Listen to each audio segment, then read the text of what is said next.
Welcome to episode 295. Is that true? Of the Whatnauts review show, where every week we pick a story and talk about it. This could be a movie, a TV series, an anime, a manga, a comic book, audio fiction podcast, all kinds of entertainment. We watch it, read it, or listen to it, and then we come back here and talk about it. My name is Melissa Wilkinson, and I am joined, as always, by Kyle Springer. Yes, chef. Yes, podcaster. Ready to podcast. Yes, podcaster. Yeah, yes, host. Podcast station ready. Melissa, how are you? How's your weekend been? It's been good. Very productive. Did a lot of little chores. How about yourself? Okay, that's good. That's good. Yeah, didn't really do much. I got my hair cut yesterday. That was kind of it. But yeah, it's Father's Day weekend. So a happy Father's Day to everyone out there. I guess by the time this goes public, it'll be past that. But still, hope you had a good Father's Day. All of that good stuff. I think we are going. We're taking my partner's father to like this place where you can throw paint at the walls, at the floor, the ceiling, at each other, on canvases. I don't know, but some kind of just stress reliever, fun time thing. Should be good. Should be good. It sounds like the food fight from Hook. Yes. Yeah. Sure. Where there's no real food. It's just like Play-Doh that they're eating, and they throw the Play-Doh at each other. Yeah. Good stuff. But yeah, we are not here to discuss every little chore that we've done and our future plans and all of that good stuff. Melissa, we're here to talk about something else. What are we talking about this week? We are talking about seasons 1 and 2 of the culinary nightmare comedy drama, The Bear. We are watching this in preparation for season 3, which comes out on the 27th of June. 27th. You are correct. You have seen all of this before, but this was my first time. Yeah. This is it's funny because every now and then you'll mention maybe as a real life experience or as a joke that like, man, whenever I like go on a date from a dating app or something like that, they're always like, have you seen the bear? And you're always just like, no, I haven't seen the bear. Stop asking me if I've seen the bear. This podcast keeps me very busy. It keeps my watching schedule busy. I can't just chase every hot new show that other people are watching unless it's something you and I have committed to for an episode. Instead, I have to watch something like, we're watching the 1980s fantasy movie Crawl. So sorry. I haven't seen Succession, but I have seen Crawl. So if I want to watch something, I have to make it an episode of the show to fit it in. Yeah, and we finally did. We found a good time for us to fit it in. And yeah, the 3rd season is coming out soon, so this works out perfect. This is a show that I had a weird start with.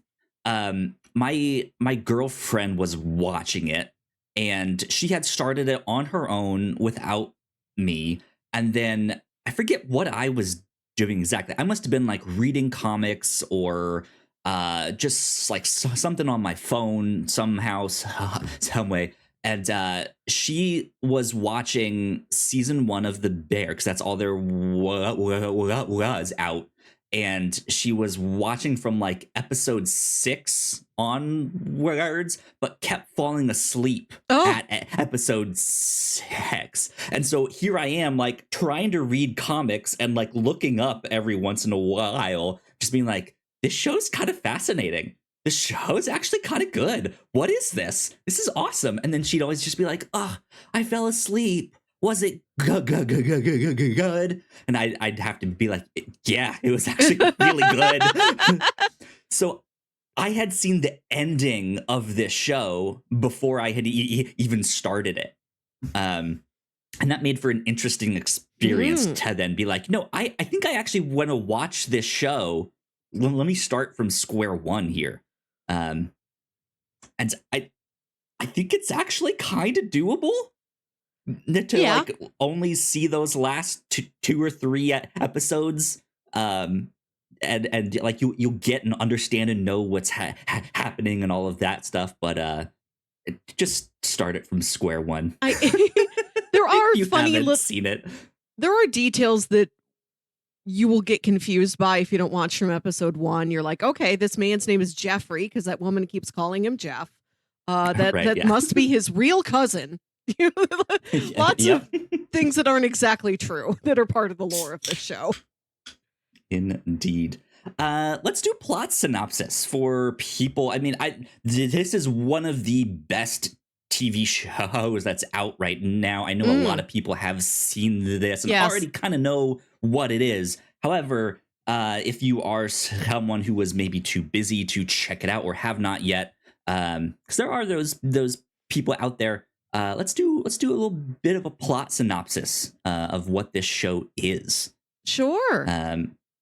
Carmy, I will take it. This is my project podcaster. I'm lead chef on this.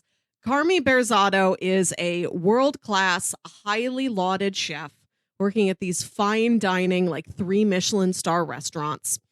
And he comes from a family in Chicago that's been running a, roast beef sandwich restaurant for years. His brother's been running it.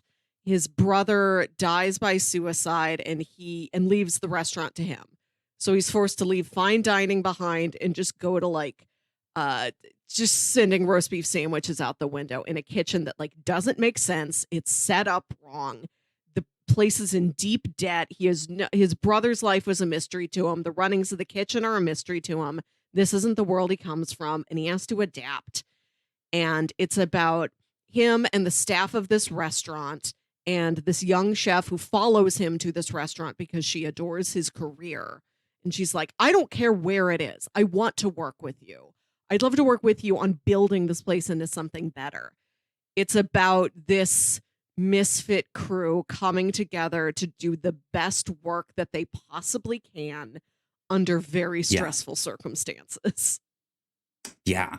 To add a few details to that, Carmine, who they just call Carmy. It is Carmen, not Carmine. Oh, Carmen. But yeah, they call him Carmy. He wanted to work at the restaurant. It's kind of been a dream of his to take over this family restaurant and make something out of it. It has been this kind of small time community staple in the area. It is a restaurant as well as a family that he is a part of that has really touched the community around him. Everyone knows them. They love them, all that stuff. But yeah, he's trained with the best of them, and then has to come back to this little tiny mom and pop, just nothing store. And it's a mess. It is not organized. It is not. And so he has the stress of trying to just untangle this mess of wires and bills and people and stuff like that. Yeah. So that is why, if you are watching the video version of this, both Melissa and myself have on cooking aprons. Yeah. We love a theme here. Yeah, I lucked out with this. I completely forgot that you had asked me to get one of these until about 5 minutes before I was on the podcast. Okay. And I was like, I was gonna get like a chef hat. I told her that I would like buy this on Amazon and go all out. That like had to, all that stuff. And then like 5 minutes before, just happened to ask my girlfriend, do you happen to have an apron? She goes, yeah, it's in my trunk. She's had this in her trunk for like 2 years, just sitting there. So I lucked out way at this. I was like, oh, perfect. This is great. What a great trunk supply. I should add that to where I keep my lawn chair and bug spray. Right. Yeah. Spare apron. Exactly. But you have on this, like, mine is just like a plain white Yeah. one, similar to what you might see in the show. In the show, they have blue ones, but you have on this like white and red pinstriped one. Looks real nice. It's from Williams Sonoma. Thank you. There you go. Yeah. Good stuff. Good stuff. Yeah. I cannot say enough good things about this show. I highly recommend it. On one hand, it is as chaotic and tense as something like Uncut Gems, but it knows when to slow down. It knows when to give you these nicer character moments. Yeah, there's just like all sorts of times and moments and little small things that just like will make you feel good, will have you fist pumping or tearing up, or laughing at just kind of the craziness or the stupidity of everything that's happening. It's a great show. It's a great show. Highly recommend it. Yeah, and for someone like me who has been hearing about the show for like 2 years, it does live up to the hype. I think it really is something special. I've never seen anything before that is both so tense and so cozy. It somehow achieves both at once. It becomes comfort food very quickly. By the end of like episode 2, you're like, these are my friends. This is my family. I love to go to the original beef of Chicagoland. This is my home now. Yeah. Look forward to going there Indeed. when I come home after a day of work or whatever it is you're doing. This is a show I really look forward to watching every time I got to turn it on for this. Not a chore at all to have to binge it over the last 2 weeks to catch up for this. And it's wonderful to see how it grew from season 1 to season 2 and continues to outdo itself in interesting ways. Yeah. Indeed. Yeah. I've never really worked in the restaurant industry or food service. My first job was at Rita's Italian Ice, which is like the most not food like tangential food it's syrup service. and ice. Right. Yeah. So I have no experience with what the restaurant industry is like. Some of my former roommates have worked in kitchens as bartenders and stuff like that. And one night on I was on a date. The date ended, and then I didn't realize that it was my roommate's birthday. We were at the bar he was working at, so afterwards I stayed and partied all night with them. And so I got to like go in the back of the kitchen and like do all that stuff. And that was like my one true like, whoa, so this is what it's like back here. Interesting.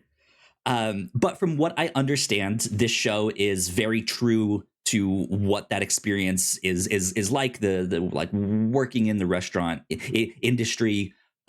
It's also very Chicago, like true to what it is like to live in Chicago, work in Chicago. Have you ever been to Chicago? Stuff. I have, actually. Didn't really get to do much sightseeing. I was downtown, so I did get to see the Bean, the big metal Cloud Gate. thing, but that's kind of it. That's all that I've seen. Only seen but Bean. Yeah, just a right, yeah. Only Sean Bean. Just a real, like, authentic experience from what I understand. Even later on in season 2, there's kind of like a who's who of the restaurant industry out there, at least a smaller micro version of that. And even that, from what I've heard from podcasts and stuff like that, it's like, yeah, those are like those are the people that run the nicer restaurants. Stuff like that. So good stuff. Great cast. Great like guest stars that pop in for an episode or two. Stuff like that. I have nothing but great things to say about this show. So any other kind of final thoughts you want to add on this for our spoiler-free section? No, let's do housekeeping and then let's dive right in. There's a lot to discuss. All right. Indeed. We will be right back. And when we come back, yeah, as Melissa said, we will dive a little bit more in depth. So we'll be right back. Thank you so much for checking out this podcast. We hope you're enjoying it. If you didn't know, we make multiple different shows here at the Whatnauts, and a lot of hard work goes into making them, so we would love it if you check them all out. But none of this is possible without your support. Head over to patreon.com/thewhatnauts, and you can get access to over 40 hours of exclusive content, including our Patreon first podcast, The Pilots Club, when you sign up at our $3 tier. Of course, there is a free version of the Pilots Club available, but episodes are exclusive to our Patreon for 2 years before they hit the free feeds. If you're interested in buying merch, we have shirts, hoodies, mugs, and more for sale over at thewhatnauts.com/store. Another great way to help us out is by subscribing and leaving a nice rating and review on your podcasting app of choice. You can also subscribe to our YouTube channel for video versions of the show, trailer reactions, and live streams. And lastly, you can always find out more information about the shows we make on our website, thewhatnauts.com. All right, we are back. Once again, a big shout out to all of our Patreon supporters. We love you a lot. It means a ton. Thank you. Thank you. Thank you.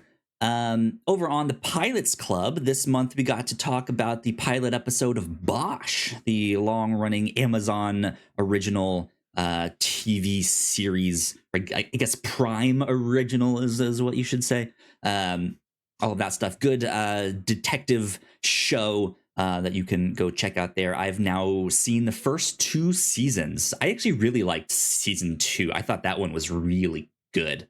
There was a very emotional scene in that I was like, this is great television here. Great stuff. So Bosch is one to check out, and you guys can go check that out over on the Pilots Club. However, over on the free version of the Pilots Club, you guys can check out our episode on The West Wing, the pilot episode of that. That was an education for me, not a show that I have ever watched. It's one I've always heard of. I know it's supposed to be a pretty darn good show, but that was my first time checking it out, and yeah, it is every bit amazing to see just how rapid fire that show is. It just starts and does not stop, kind of like The Bear, right? It's good stuff over there on the Pilots Club. Right here on the review show, last episode, we got to talk about some indie comics. We read Chew, volumes 1 and 2. Speaking of food stuff, that whole comic is about an agent working for the FDA and solving various food-related crimes. And also he has food-based powers where he can get a psychic impression of things he's eaten. So they make him eat all these weird, gross things, like people's toes or ears or excrement or like 100-year-old food or stuff like that.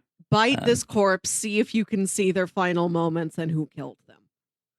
Indeed. That was a good time reading Chew, so go check that one out. And then over on the Captain's Log, this past episode, we got to talk about lots of movies and stuff that Melissa has been catching up on, including seeing Furiosa in IMAX, and one that I was interested in but still have not gotten to see. I Saw the TV Glow. So hopefully I can check that one out. Yeah, indeed. We also talked about The Gathering of Kyles down in Kyle, Texas, and if I would be willing to go, I still don't know if that is something I would sign up for, but a fascinating phenomenon to say the least. So yeah, go check out all of the stuff that we get up to over on the Captain's Log as well. But yeah, that is about it for right now for housekeeping. So without further ado, I say we get into spoilers for The Bear. Kyle, do you know... All right, Melissa, let it rip. Do you know the Gorillaz song Dare? Where at the beginning of it they go, "It's Dare." I know the song because I listen to them a lot, but I'm not recalling the specifics of that song. It's right at the beginning of the song, and for the last several weeks I've been doing that to myself, but singing "It's Bear" every time I would sit down and watch the show. Melissa, you're not wrong. It is Bear. It is Bear. Very Bear. None more Bear. Yeah. Yeah, I'm very fascinated to hear what you have to say about this show, considering this was your first time watching it. And I know just in your spare time, you like to do some baking and stuff like that, which is why you have the nicer, fancier William and Sonoma cooking apron here. And mine is the one that was stuffed in the bed back of a trunk. There's very little in the show that I recognize from personal experience. Just being a home baker who like makes a couple birthday cakes every year. But it was a world that I could tell was very genuine, very authentic. The show is very sweet in that it does one of my favorite things that a story can ever do, which is to take these side characters that are kind of jokes and could be played off as just assholes, but gives them just a little bit more dimension than they need and makes them out to be pretty good people. Like, these are very small things, but I think some of the greatest strengths of the show are like Petey and Chester. Like these side characters that could just be like obnoxious passerbys, but that you get to see really care about our main characters, are really invested in this world, have very good intentions. Yeah, they do a great job of in the times that it's not the like super chaotic, like everything is breaking, everything is happening right now, everyone's yelling. They do a good job of just kind of like with surgical precision almost like giving you the little bit of character development that you need or the moment to like warm you to them. Yes. And stuff like that. And it never feels like filler. It never feels like a scene that is a distraction of just like, well, I'd kind of rather be watching this other thing happen over here. It's always interesting. It's always fascinating. It has a lot of heart behind it all. He even saying, it is Chester, the guy that's the designer, that's Marcus's roommate. Is that him? Yeah. Right? Yeah. Just to him for it to bring the like Pantone colors to him and be like, hey, I marked ones that I thought was neat that you might want to like. He truly cares about Marcus and like what is happening in his life. Yeah, and like even when he drops him off at the airport, right? Exactly. Just the way he's just like, man, be safe. Like, I love you. Like all that stuff. It's just like I still don't know too much about him, but I know just enough that like he's a good guy, right? Yeah, he seems kind of douchey, but he is genuinely excited to support Marcus in this new venture. And when Marcus is leaving his sick mother behind to go on that trip to Copenhagen, and he's like talking to her, he's like, I'm going to be gone, but like the nurse is going to be here. Chester's going to be here if you need him. Like, he's so involved in his friend's life. Like, it's the tiniest detail. I wanted to start with like the smallest thing I had to bring up to make sure I didn't forget it, because it genuinely does add something to the show. There's a tremendous empathy to the show as a whole, and I like how much empathy they show to all of these peripheral characters on the sidelines. You know, everything has a dimension to it. Everything has some good to it. Yeah, I agree. However, on the flip side of that, this kind of leads right into maybe one of the things that I almost wish the show did better but also that's not necessarily the right way to put it. Um, as much as there are a number of these kind of more peripheral characters, or even these like guest actors that come in and play members of the Berzado family or who knows what. There are still other characters that I wish I knew more about, and I feel like the show has ignored through these first 2 seasons. Specifically, the 2 dishwashers that work in the Bear. I don't know anything about them at all. Period. I don't even know if I know their names. Yes. I think in the midst of all of this, the show does a good job of looking at these side characters when it looks at them. But sometimes there's so many that it can't get to them all, that it just kind of feels like, well, here's 2 characters that work in the restaurant and we don't know anything about them after 2 seasons. What? Like, but I think that's also the perfect setup for like a focus episode in season 3 that maybe we'll be getting. I think so. Yes. Yeah. And I know the actress that plays Tina, just on the press tours and interviews recently has been like, this show, but season 3 especially, really shines a light on people who are like the backbone of America and stuff like that. And when people say things like that, it makes me think of people who work these really kind of like low end blue collar jobs that don't get recognition. It's people like the dishwashers in a restaurant or something like that.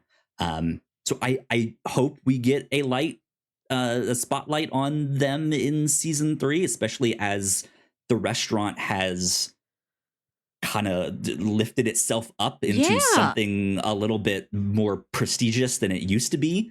I'd love to see how that affects a dishwasher. How is your dishwashing experience different in a restaurant that's trying for a Michelin star versus we're just the beef shop on the corner? Exactly, because there's a throwaway line in season 2 when Richie is at the other like fancy restaurant. He asks to wash dishes instead of drying the forks, and they tell him, "No, we have the best dishwashers in the world. Why would we put you on that? You're just gonna mess everything up." So like, even then, that restaurant has pride in its dishwashers to be like, no, we have the best. They have a system, right? Yeah. And the idea that somebody could be the best dishwasher in the world is intriguing. Right? Yeah. So, yeah, it does a great job of all of that, but I think ends up just like, it's just like a 2 sides of the same coin scenario of like, you have so many great side characters and you just haven't gotten to them all yet, right? My favorite characters are Richie and Richie's leather jacket. Yo, cousin! What incredible energy he brings. Oh, he's great. And he's like, I have to think this is the role that got him cast as the thing in the upcoming Marvel Fantastic Four. Because it's like, give me that energy, but New Yorker instead of Chicago. And like, he's made out of rocks. Right? He's like some of the bluest eyes I've ever seen. I am excited to see those popping out of the classic Ben Grimm Rockman thing look. He's so tall. I'm excited for a tall thing. That's going to be interesting. Things normally so short and squat. He's just like a long man. Favorite character. Do I have a favorite character?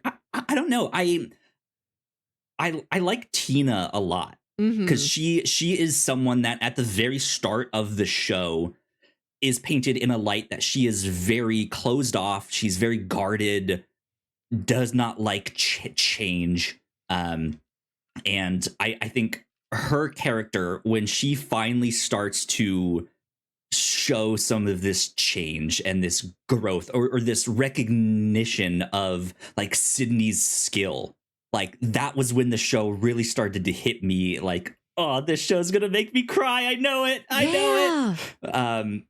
And yeah, she's just absolutely fantastic in that role. She might be one of my favorite characters there. A really excellent arc for Tina. Yeah, absolutely. Though I think that the thing that really sold me on this show when I was watching the end of season 1 multiple times, well, as my partner fell asleep, because she was watching it, fell asleep. So I watched the end, and then she tried it again, and the same thing happened. So I had seen the end of season 1 twice before I had even like started the actual start. But is the scene where he's in Alcoholics Anonymous and he has the monologue. Well, he's in it's called Al-Anon. It's not for people who are alcoholics. It's for family members and close friends and loved ones of people who are alcoholics and that distinct struggle. Yeah.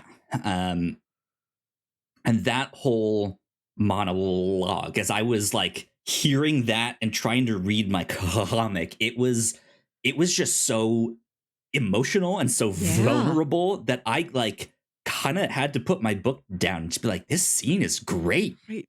What is this? Later, Spider-Man, what's this thing? Right, yeah. And then so I think, yeah, Carmy is really a character that I feel like I can get behind, and he like obviously being the main character, he's gonna be the one most about. Most about his struggles, what he's good at, his vulnerabilities, all of that stuff. And they just do such a great job with that. Yeah, he's hard to look away from. Which is I think part of like the concept of the show, the Bear, because the whole show starts out with this like weird dreamlike scene on a bridge, and he's like walking up towards this bear who's like backed into this cage but is slowly coming out. It's just a weird thing to see. You're not sure what you're looking at first.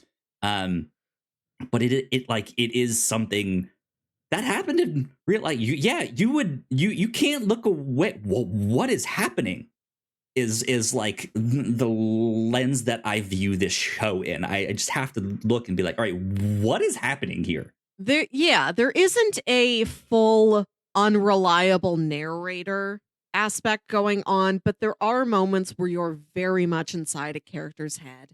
I love the editing style of this show. It's very fast. It's very frenetic, and it pulls a lot from historical materials. It will show you a lot of establishing shots of Chicago, then and now, a lot of family photographs. This is a show that made me realize, not that I ever wanted to, but I could never be an actress because there just aren't that many photos of me when I was a kid. I could never bring those to the table.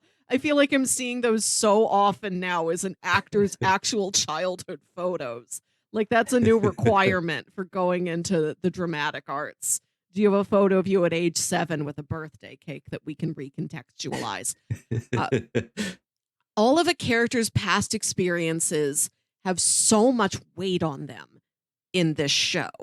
When Carmy goes to cook anything, you're seeing him cooking, and you're seeing, the John Hancock Tower and Lake Michigan and these family photos and all of these flashes of every other gourmet dish he's ever made.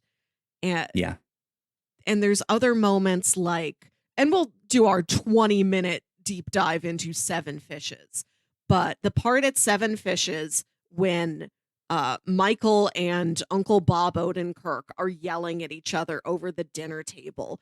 And there's a part where the camera like gets real close, like a real tight close up on their face, where it feels almost separate, like pulled entirely out of the larger dinner table. And it's just Bob Odenkirk going, "You're nothing. You're nothing. You're nothing." And he says it over and over and over again to the point where you're like, maybe he only said it once. But in Michael's head, Right. he said it a dozen times. Yeah, and it kind of mirrors the scene earlier on in season 1 where we do get to see Carmy in one of those super nice restaurants, and big chef Joel McHale comes down and he's like, "You're nothing, you're shit, you're slow, like you're terrible at this." Yeah. I thought about that a lot, how I'm not sure 100% if Joel McHale was real. Or if he was, because we never see like a photo of him outside of Carmy's mind. We never see like somebody, Sydney's never reading an article about him in a culinary magazine or anything. He might be entirely a specter in Carmy's head. Maybe there is no real Joel McHale. And then he thinks he's sitting in the corner at the restaurant, but it's not him. It's Walmart Joel McHale. Back there instead. There's some it's I wouldn't go as far to say it's magical realism of this, like, what is real here exactly, but there are some of these moments because of the stress and the tension and the past weighing on these characters in the way that it does. There are moments of this show where you're not quite sure, is everything truly happening the way it is? I even heard one podcast say, "Hey, at one point during season 2, I was thinking that the girlfriend he had wasn't real." Yeah, but then I can see that. Then there are bits where she is introduced to these other characters and stuff like that. So it's like, that so first she is scene where he meets her in the freezer aisle. I can see that. Yeah. It's just kind of too good to be true. This is what he needed, kind of thing. Like, I wonder if this is actually happening. Speaking of the internal monologue flashes, not like entirely visual monologues, where it's just like, here's the entire city and my whole past and my whole family legacy pressing down on me. In the episode late in season 2, where it's like, this is our final fire suppression test. We have to pass this or there is no restaurant. It's a row of all the characters standing there watching the test. And you see like Carmy and Richie and Sydney and like all of them are going through this and seeing those flashes. And then it gets down to Fack. And Fack only sees every time that the balloon or the glove or whatever burst when he was doing the test before, which is like a true sense of stress for that character. It's sincere, but it's also very funny. Trauma. Right. Yeah. There's nothing in Fack's life before that. He has like no past, no interiority beyond that. Only the popping balloon. Fack is the only character that has had some magical realism happen to him.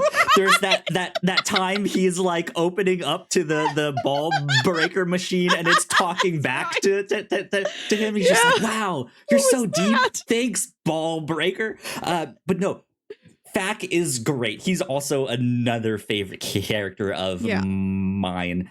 He's played by Maddie Matheson. Who is a chef, restaurateur, YouTuber. Exactly. I'm like, that's the guy from YouTube. Yeah. And he's absolutely phenomenal. His only stipulation is that he did not want to play a chef. He's like, "Don't make me a chef. Make me anything else." Right. And so he ends up being their handyman. Doesn't really work here, but maybe does. And then they just eventually hire him somehow. He adds something really valuable to the show. Yeah, and that he is so silly in a show that is technically a comedy, but is oftentimes very much a drama. He is the one character pretty much who is 100% comedy. He's such a goofball at the periphery of the story. And to go back to Seven Fishes, when it's that dinner table scene and Michael is starting to freak out and like throw the forks at Bob Odenkirk, and everybody's reacting. It is his reaction. It is when Fack, for the first time ever, seems emotional and seems hurt and seems scared and is like, yo, Mikey, don't do this. That's when that whole episode really hit for me. I mean, that is a symphony, but to me, that might be the sharpest jab of all of the pain and stress in Seven Fishes, is when it gets to Fack, and Fack has to be serious now. Yeah, indeed. I will maybe disagree with you on something here. You said the show is technically a comedy, but is also I think I would say it's the other way around. Well, and I know it won Best Comedy in what, the Emmys or something like that. I Emmys, don't remember. Golden Globes. I am a big awards watcher. I've become a big awards watcher in recent years, starting with the Oscars, and the main awards watch podcast I listen to does also talk about Emmys and Golden Globes and things like that. So that was a lot of the context from which I learned about The Bear, was like, what are the show's chances at the Emmys or the Globes this year? And they were always saying, it's running in comedy. Is it only running in comedy because it is half-hour long? And that's the technical, like, that's the traditional length for a comedy. And if it was an hour long, would this thing go in drama instead? I was looking at it through that lens. And I think it is a comedy. There are particularly comedic times, and particularly in for season sure. 1 with the hot dog episode where like all the kids are passed out on like Xanax or whatever. There's things that are there purely for laughs. I think that is the show overall, but it can be a very dark comedy that in certain times is like, that episode was almost entirely a drama. Yeah, I agree. It is I would say it's, at its heart, it's mostly a drama. That's what it's trying to get at. But there is a lot of comedy surrounding it, and there is a healthy I don't know, way to look at some of this stuff in like, hey, can you find the comedy in all of this here? And there are some absolute blatant comedic stuff when in episode 1 Carmy gets beat up by all the like cosplayers for the ball breaker stuff, to when they're trying to stuff that giant inflatable hot dog in the back of their car, trying to put the hot dog in a t-shirt. Yeah, just absolutely comedy gold to that. Yeah, when they Xanax all the kids on accident. Great stuff. My favorite joke in the show is in like episode 2 when Sydney has to give Richie a ride to the hardware store to get caulk, and he's lost his license, so she's driving him in his car, and she gets in and it's covered with trash, and he says, all these Arby's cups aren't from the same trip. And it's like, you work in a beef restaurant. What are you doing going to Arby's? And why do you think her assumption is going to be that you went to Arby's and got like 4 Jamocha shakes at once? So he's like, he feels the need to say, these Arby's aren't all from the same trip. And Sydney's reaction is just to nod and say, I respect that. yeah. Like, and that's the thing, is like, it's not like set up and punchline kind of comedy. It is situational. It is just like, I can see that interaction happening in real life. It feels very personal. Like Christopher Storer, who created the show, maybe had an experience like that, or was at one point had the 20 Arby's cups and wrappers in his car, right? And it's just like like in the like panic, I don't know what to say, but it's polite to say like, sorry about all the mess, right? Ends up saying it wasn't all from one trip, right?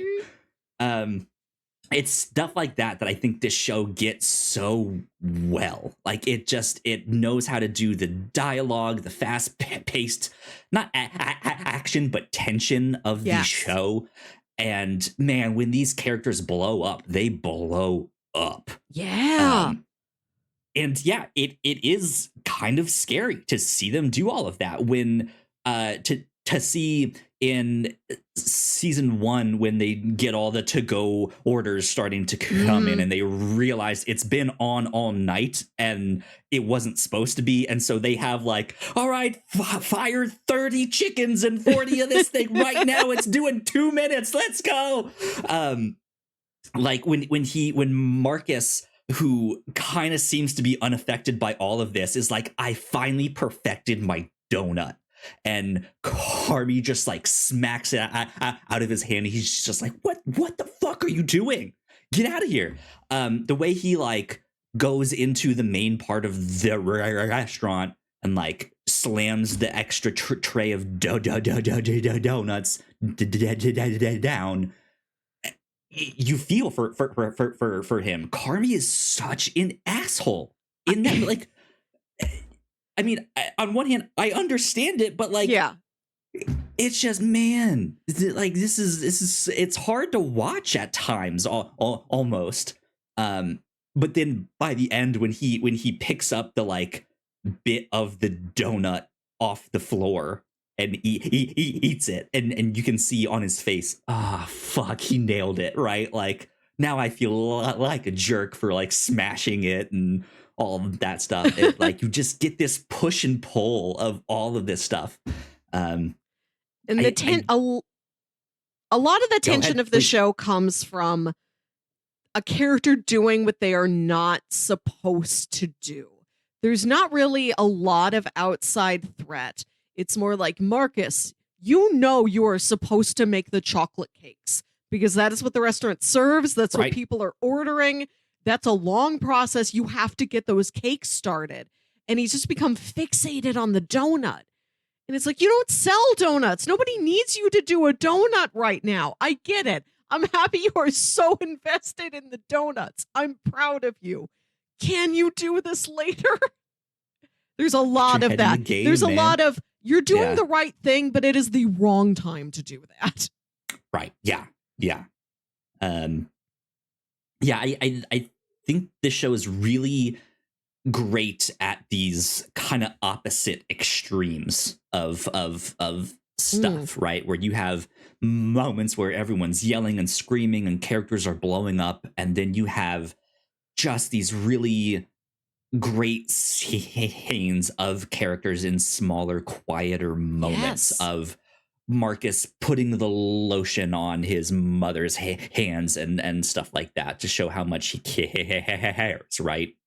To even when he's in Copenhagen and he gets this time with Luca early in the mornings, it's just them quiet, right? Yeah. And they're talking about their hopes and their dreams and stuff like that.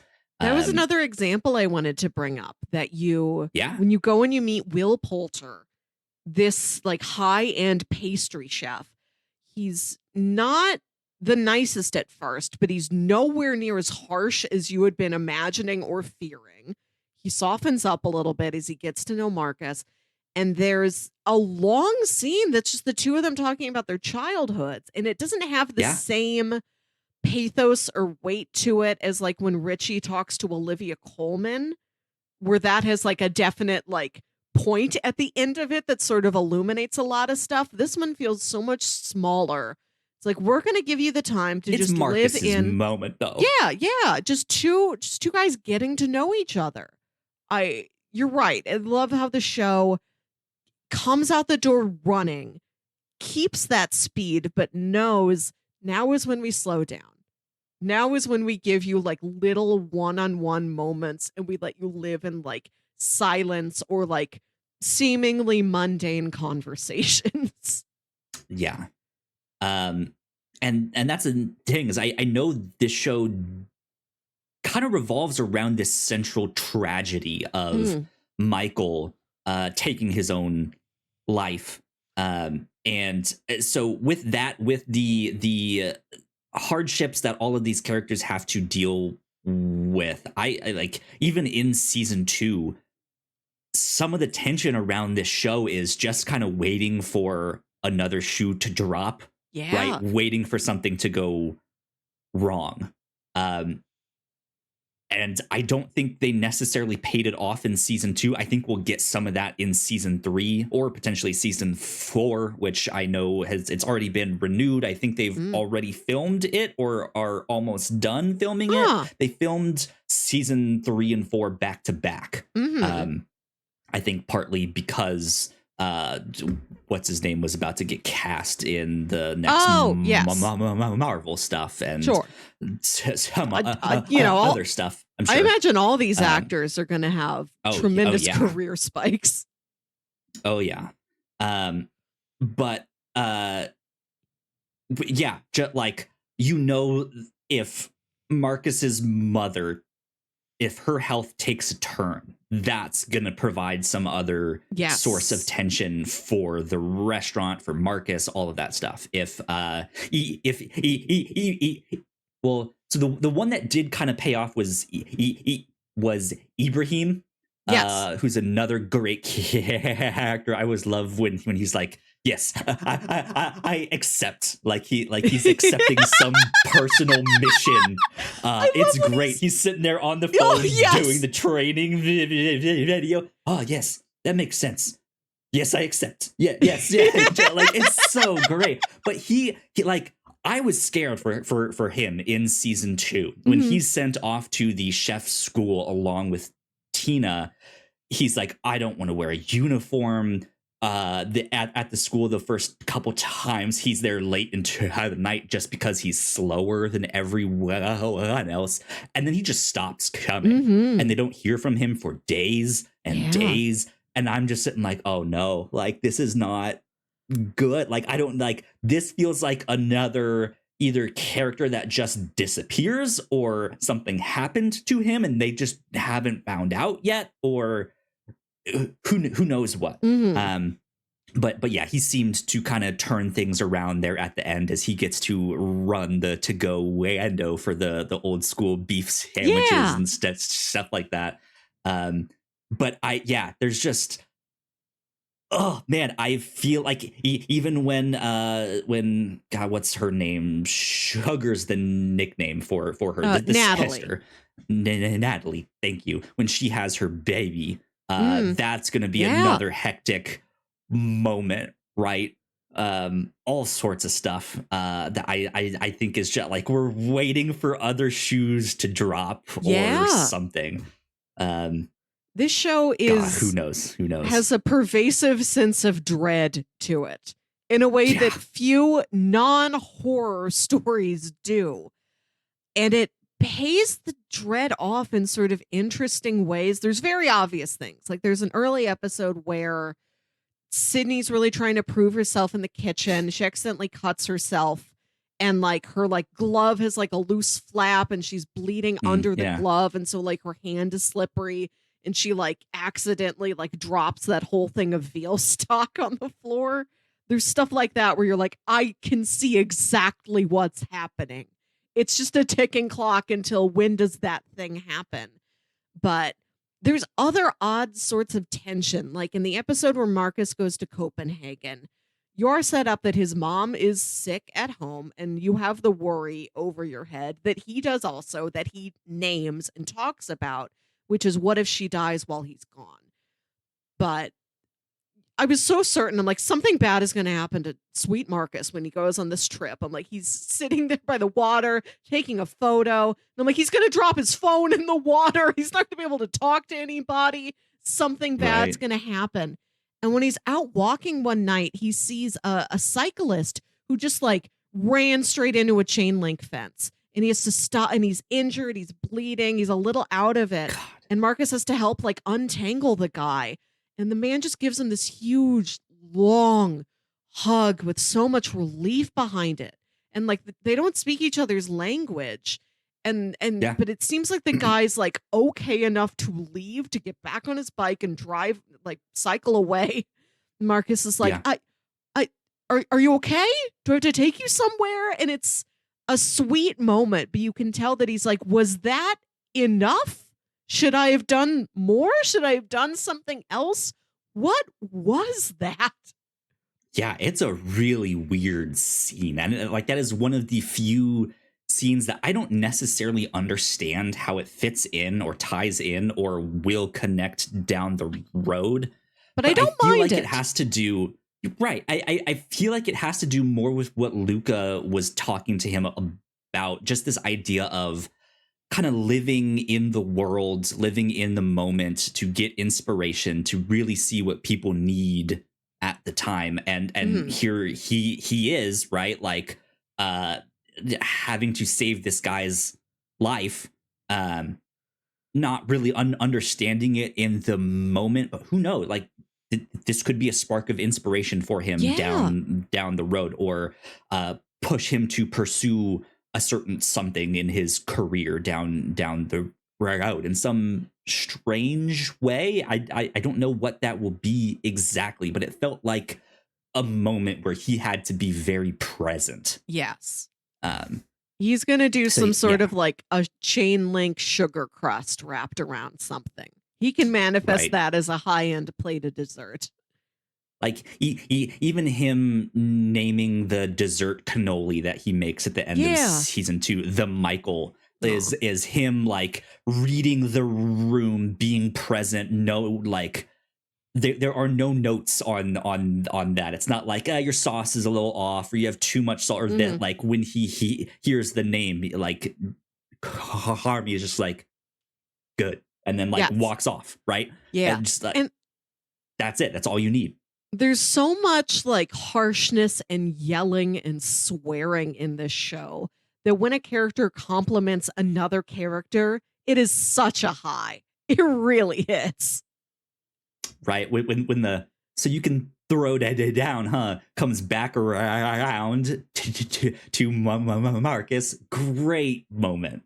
Absolute awesomeness. I think the highest high of the show for me is in that final episode when the restaurant is open for friends and family night and Carmy gets locked in the fridge, which was my one wish list item when I started the show. Like, it's set in a restaurant. Someone gets locked in a fridge. I want to see somebody locked in a fridge, please. Freezer, maybe a little too dangerous. Fridge, just comedic enough. You're not in that much danger in a fridge. A big walk-in fridge. That's a perfect comedy set piece. And they deployed it at exactly the right time. But when everything's getting overwhelming and the ticket machine's spitting out all the tickets and Sid's going to a bad place again, and she calls in Richie and he's like, I can do it. And she's like, Richie, drive. And it's just this montage of him. He's just like, all right, let's go. And it's just him conducting the kitchen. He's like calling out orders. We need this many. They have to go to this table, walk it out at this time. This person has an allergy. This person needs this. Like the arrangement. One of my favorite things to see in any story is competency. I heard somebody describe something once as competency porn. And this show is sometimes, where you're just like, God, it's so satisfying to watch somebody be very, very good at their job. Yeah. And it's not just that he's good at this job. I mean, his whole story arc is maybe one of the other ones that is filled out the most in terms of where does he fit in the restaurant here? The start of season 2 gets into what is his purpose, right? There's a point in season 1 where Tina has to like pull him aside and is like, hey, stop. Don't fuck this up. Like, this is good. This has helped me a bunch.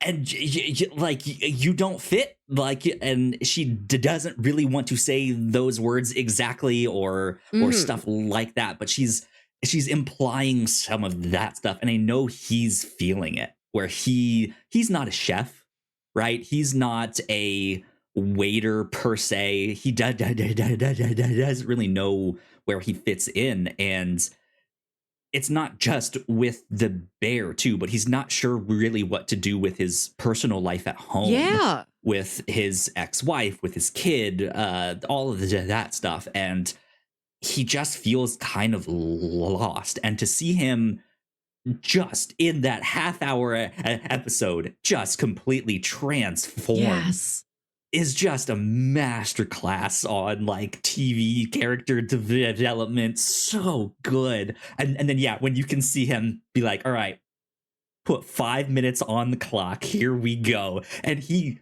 cooks, he nails it. He just does everything right, and everyone is feeling good and everything goes smoothly.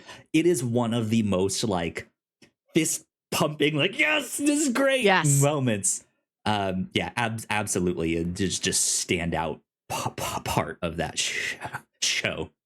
Forks, the episode where Richie goes and learns about service. Great one. Yeah. Was my favorite episode. And especially coming after the madness, the standout madness that is Seven Fishes, which is such a that's a TV episode I think people will talk about for decades. That will go down in history as like one of the best episodes of television. I can very easily see that. And for Forks to be the episode that follows it up, it like narrows it down to something very direct, very small. Show of opposite extremes. Yes. Right? Yes. Yeah. And it's just Richie is to go to this high-end restaurant and he's polishing forks. And he's like, what am I doing polishing forks? Carmy just sent me here to get rid of me. This doesn't matter. And for him to learn how this fits into the bigger picture.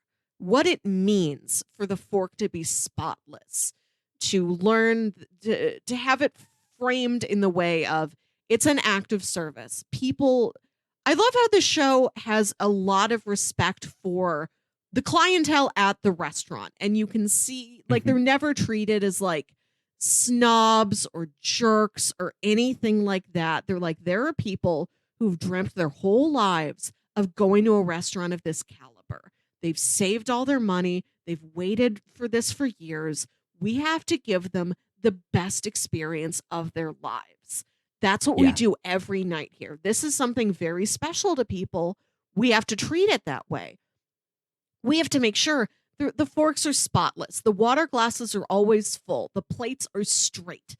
Everything is just perfect for these people. We respect them. They deserve that. And that's the service we want to provide. I was really touched by that. It's so simple, but it feels really true. It feels really helpful. Like you understand. Like there's such a turn in that episode in Richie's character, but you buy it. It makes absolute sense the way they do it. That's such a feat to pull off a change so big in such a short amount of time. Yeah, he's a character that seems very impressed with these like big bombastic stories that Michael used to tell, right? There's a great scene where Michael is telling that story about how they were, out at some game or something and then partying till like 6 a.m. and they're at this restaurant. Bill Murray is right there behind them.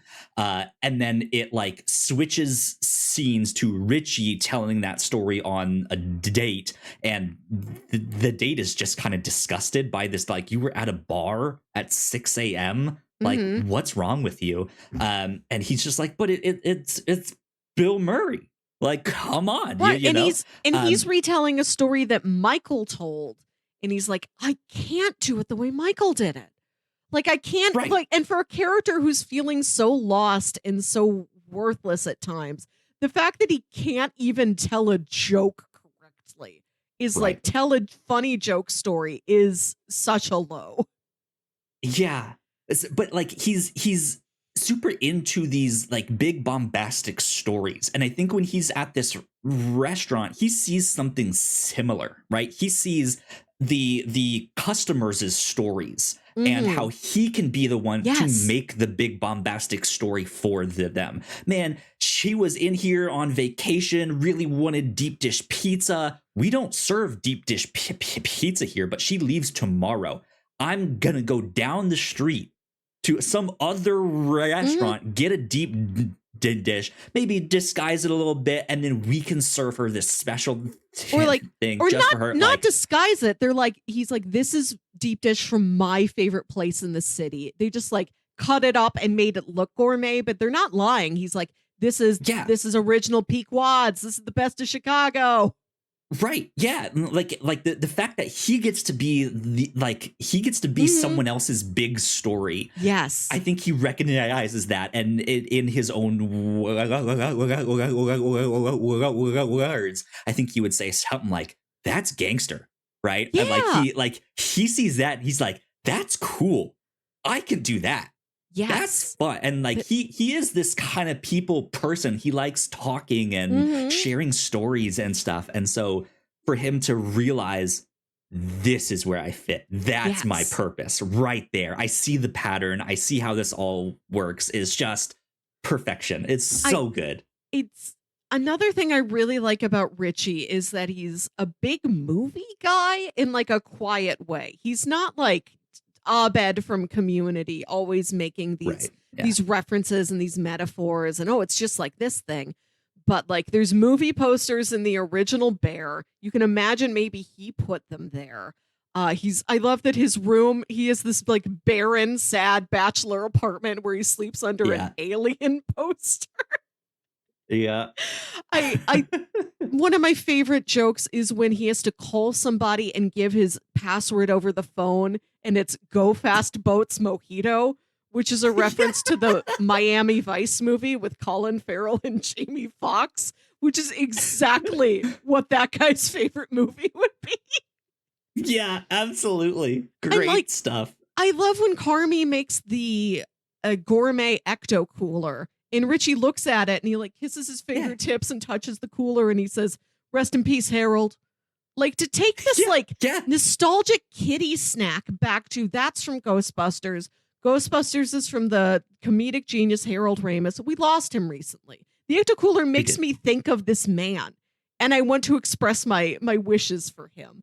It's like it both shows you how much like death kind of quietly is on his mind after losing Michael, Mm, and like the yeah. connection lines he draws and how he takes the smallest things and turns it back into a human story that must be respected. And to look at how much, just like quietly, how he likes movies and how that is this attention to stories and the stories behind the stories and the people who made them. Like for Mhm. him to want to be part of somebody's story does make a lot of sense.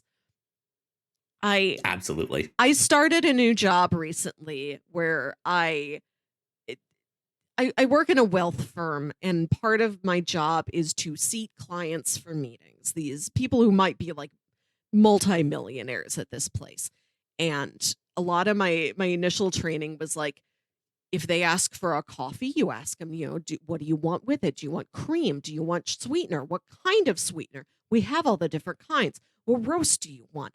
Like all these different things that we can do for them. And it's like, this is the tray that you use. You set the cup at this angle so the handle Mm, faces them. The spoon is at this angle. Sweeteners are all here. Like the precision of everything is clean, everything is exactly on line. Like there's a right. geometry, Yeah. a sacred geometry to what it is that you were doing. And I had to read this book called Raving Fans that's about uh, creating incredible service in Mm, your business, doing that for other people, creating an experience that they will remember, that they will keep coming back for.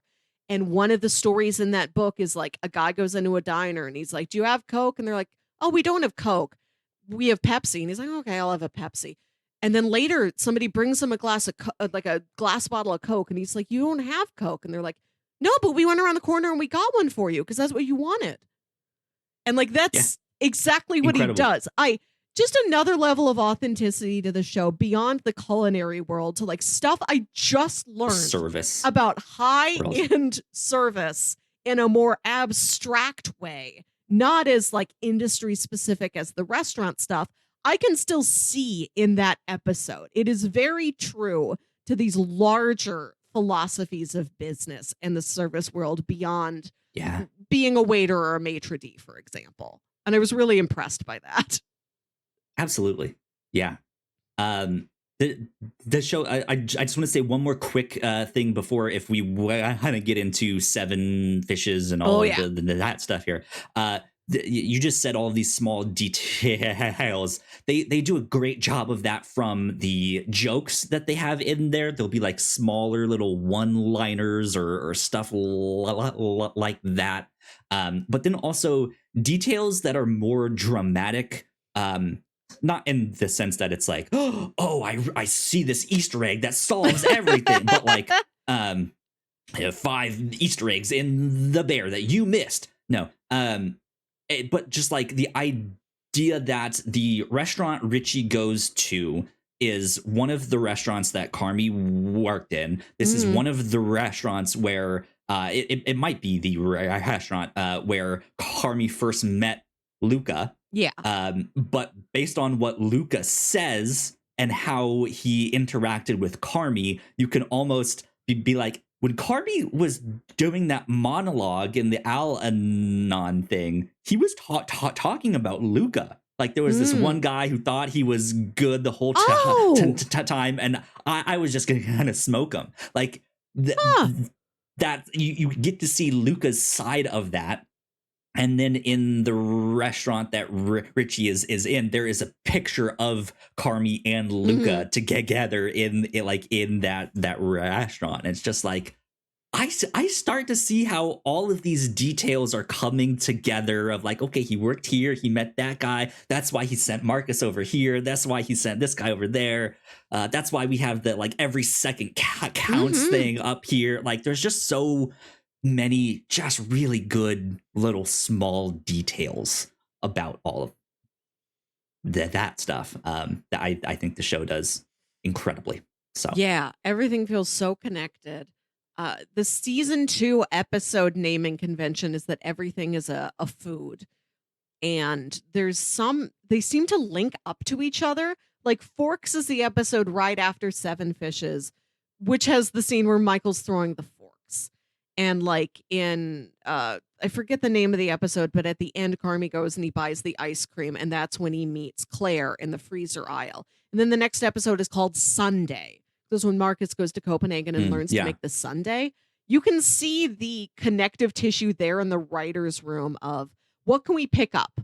What is an element, even the smallest detail from one episode that we can continue and build on and adapt and do something with?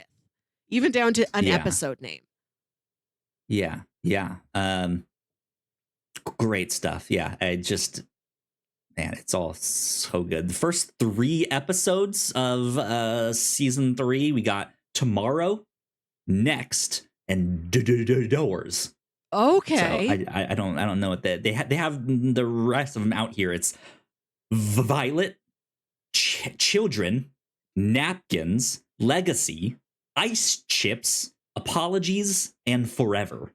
Oh, man. Those are the episode titles of season 3. So who knows what all of that What do we have in means. store for us? Could you imagine TV critics years from now talking about how incredible Napkins was? Napkins, right? A turning point in Ice American chips. television history. Yeah. Napkins made me want to be a writer. Lots of interesting stuff. It does say that episode 1 of season 3 is co-written by Maddie Matheson, which is kind of cool. We also get Barry.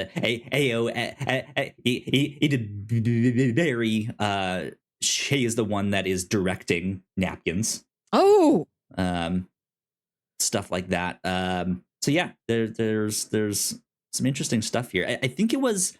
Where was it? It was Honeydew. Episode 4 of season 2 was directed by Rami Youssef. Yeah. That I thought was interesting. I'm not super familiar with his work, but it was just a name of like, guest director on this. Interesting. Good to see. Okay. Yeah. So, lots of good stuff there. Melissa, just 7 Fishes. Okay. Before I started watching the show, this is what I knew about it. I knew that it was extremely stressful, and I was intrigued by that because I love Uncut Gems, the thing everyone says is too stressful, but that I thrive off of the chaos of. And I knew that this episode in particular was something huge. And I did not know in what way it was something huge. And I didn't know it was a flashback episode. I knew nothing about what it was. I just knew it was like, that's the most harrowing television episode I've ever seen. And I'm like, what is it? Before I started it, I'm like, does Oliver Platt like want Carmy to make him 7 different fish dishes in an hour and then he'll give him like $7,000 more for restaurant improvements? Like, what could possibly be happening here? Speaking of which, I was intrigued by the show for a while. The fact that season 3 was coming up later this month was the perfect thing to like get me to actually watch seasons 1 and 2 and catch up. But nobody told me Oliver Platt was in it. And if you would have told me that 2 years ago, I would have been right there with season 1. I love Oliver Platt.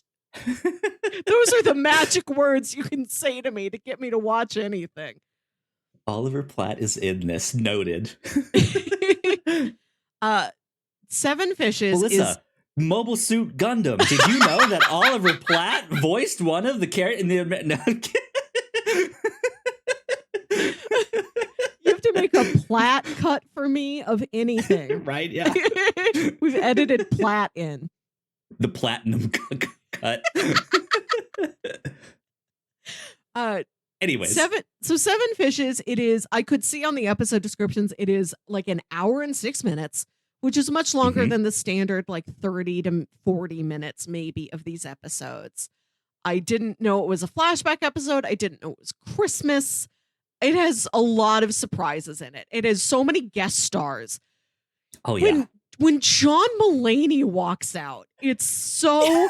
It is such a departure. John Mulaney, who is from Chicago, he speaks very positively of his life in Chicago. It makes sense he would be in the Chicago-based show, but he has such a specific energy that is so vastly different from anybody else we have been dealing with. It's like, what? John Mulaney's here. If that was a dish, that'd be like, oh, there's cilantro in here? What's it doing here?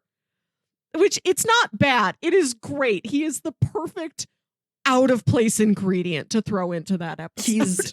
He's both like happy to be there and also scared. Yes. In a weird way. He's so interested in the facts and like, yeah, by the way, there's more than one fact out there. Yes. And we haven't even seen them all yet, which I think is also right. There's a great sister thing. Out there somewhere. Yeah, who's not invited because of the thing. We don't know what that is yet. But like he's also just like guys, I will give you the $500 just to see how this plays out because you guys are idiots, right? Like I want nothing more from my money, but for you to call me once a month and tell me what you're trying to do with the money. Yeah.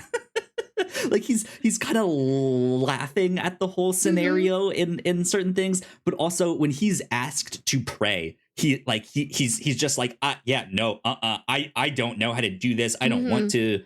And his prayer is just the most awkward thing ever. It's awkward, but it's genuine. It's you can sincere, tell he's like, I can tell what's going on here. I have to try to do something. Whereas poorly prepared as I think I am, I have to try. And he gives it a good try. He does say some very sweet, kind college things. Try, yeah. That should be inspirational. He gives the speech that should fix things. In any other show, that would have worked. But not here. Yeah. Bob Odenkirk seems to just fit right in. He's great. All of that, he's incredible. What about Jamie Lee Curtis? What did you think of her in all of this? Incredibly used. I did not know all of this was here waiting for me. The nightmare of her kitchen. There's nothing that stresses me out more than just like too much clutter. The fact that the kitchen is such a mess. She's trying to cook like 10 things at once. That everything is covered with sauce. She'll like get dirty from one thing and then go ahead and touch another thing. The zoom ins on like the kitchen timer going off are so. She has multiple timers, and God, she there's doesn't so even many remember of them. what the timers are for. Right. And there's like, is it this? No. Do I need to move that over here? And Well, I can. I'll do this. And she, Every time the timer goes off, the camera pushes in on it in this zoom that is so stressful. But like the 10th time it happens, it's so funny. Yeah. She's drinking and drinking, and it's a nightmare. And then I think it's maybe when Sugar goes up to her in the kitchen before she actually goes and sits down at the table. There's some moment where she looks genuinely threatening. There's some moment where it gets like scary when she's trying to talk to Sugar. Sugar's out there like trying to pour the alcohol down the sink without anyone noticing or hiding it, and she keeps finding more. Right, and it's just like, how is like, what is this? It just seems like she doesn't miss that it's gone. She just goes on and she finds something else. Yeah, man. Yeah, which then means she's mixing alcohols, and that right. That's got it. Yeah, don't have vodka and red wine at the same time. Yeah. Oh God, no. And I love the music throughout the show, that they will play a song for like a long amount of time. They'll play like the whole thing. It'll just be in the background for a whole scene. They'll play the same songs multiple times. Like it has the same, not like orchestral themes that are within the score of the show, but like, no, there's this one REM song that we'll just use like it's a character theme that will play several times. We'll play whenever live. They go to work, they do that guitar riff thing. You know, they'll play like live tracks off of albums, which you never hear in like movies and TV, with like the audience applause in the background. And one of my favorite musical moments is in this episode when Carmi's trying to deal with his mom in the kitchen. And it's a Christmas episode, but they're not playing any Christmas songs. It seems like it's just like the Pandora station the mom likes and just keeps on. And it's playing George Harrison's I've Got My Mind Set on You, which is a really peppy, upbeat, like cute, affectionate song, but it's so repetitive. It's just that over and over and over again. It's the perfect amount of madness to score the background of this scene. Yeah, the music does a really good job at certain times of mirroring, like, not what's happening in the scene, but getting like the emotional like connection, right? In the finale, after Sydney goes out back of the restaurant and is just puking up her guts from all of the stress. By the way, I also loved the little bit where they're just chugging Pepto-Bismol. Yes. They're all just taking shots. I have my complimentary Pepto-Bismol stuff here with me. You guys can see on perfect the video screen. Yeah. What a great accessory to bring with you to a party if you have a bear costume. All you need is an apron and chugging a Pepto-Bismol, and you've got a great bear costume for any party. But when her father comes up and is talking to her and trying to comfort her, and it just in that one moment where he says, this is the thing, as he's been skeptical about, like, I don't know about working in a restaurant. This might not be your thing. All that stuff. He's finally admitting to her that, like, yes, this is what you were meant to do always. This is what you should and not just like not just pursue a culinary career in general, but like he's been like, oh, did you really think that one restaurant is the perfect place to work? Do you really think this catering company is the best thing? She's putting so much on this one specific venture. And then he goes and he experiences it. And you have the sweet thing, like somebody offers him a drink and he's like, oh, I'm not much of a drinker. I'm more of a soda guy. Yeah. Right. And then out comes Fack or whoever with like, here's all of your sodas, sir. What kind of pop do you want? But when he says that to her and she hugs him, the song that's playing in the back around the lyric that happens at that moment says, that's exactly what I needed. Aww. Like that like whoever's singing that song, like that's, and it just Yes, that's Yeah. exactly what she needed. She Yeah. needed to hear that from her dad. Right. And it's just like, oh, that's For perfect. him to say, not just your dream in general, not just the This is general the idea one. of, Yeah. but like this restaurant, what you are doing right here, this could be the rest of your life. Go after Yeah. it. Yes. Yeah. Um, So still back to the chaos that is Seven Fishes, though. Even to see the way that Michael is interacting with this, because Michael is such an interesting character in this show because he's so involved, he's so integral to the show, the plot of the show, but he's not there, right? He's passed away, and so you only get to see him in flashbacks. And this is the most that we get to see of him. But the way that his little mannerisms when he's by himself mirrors what his mom is doing, where he's like hitting his head, he's getting after himself, he's hard on himself, is just kind of haunting, right? Of like, oh, he knows. I mean, which we did know based on this whole thing of like, at some point he started not paying vendors for months. He started hiding all of this money, all of this stuff. He was planning this whole thing, but like, even back then, like, that may have been the start of it, when Carmy wants to give him this gift, and it's this hand-drawn picture of what he thinks the restaurant could be if they work together.